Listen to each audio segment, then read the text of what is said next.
তোমার অরিজিনাল চাকরি, এগুলোই করে বেড়াও তুমি। সুন্দরী মেয়ে দেখো আর তার বাসার সামনে সুন্দর মতো দারোয়ান সেজে তাকে ইমপ্রেস করার জন্য বসে পড়ো, তাই তো? কয়টা মেয়ের জীবনে এরকম আসছো তুমি? কয়টা মেয়ের লাইফে তুমি ইমপ্রেস করতে চেয়েছি ভাবে? আচ্ছা, আগের কথা বাদ দিলাম, নেক্সট আর কে কে আছে? ছি ছি ছি, আমার তো ভাবতে ঘৃণা হচ্ছে আমি এই মানুষটাকে আমার ফ্যামিলিতে ইনভলভ করছি, আমার ফ্রেন্ডকে আজকেও তোমার কথা বলছি, আর তুমি, তোমাকে এখন কি করা উচিত জানো? আর আমি এরকম একটা মানুষকে ভালোবাসছি, এখন তোমার ভালোবাসার কথা বলতেও লজ্জা করতেছে। এরকম একটা ফেক ফেক পিপল, প্লিজ থামো, এবার থামো। ও আচ্ছা, এই জন্যই তো আমি বলি দারুণের বেশ তুমি কেন নিচ্ছ?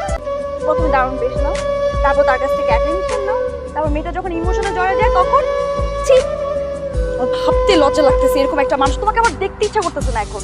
তুমি কি করলা? শেষ আপনার কথা তো শেষ আপনার তোমার নাটক বন্ধ করো প্লিজ।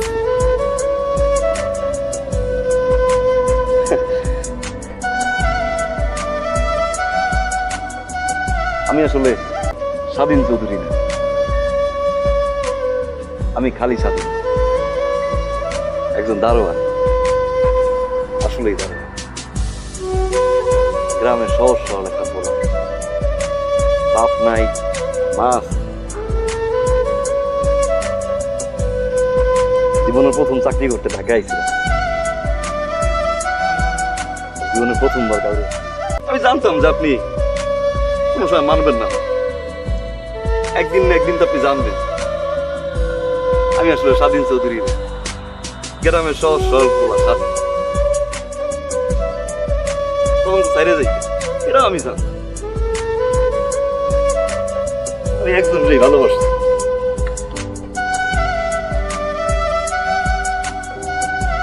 এখনো বাসি।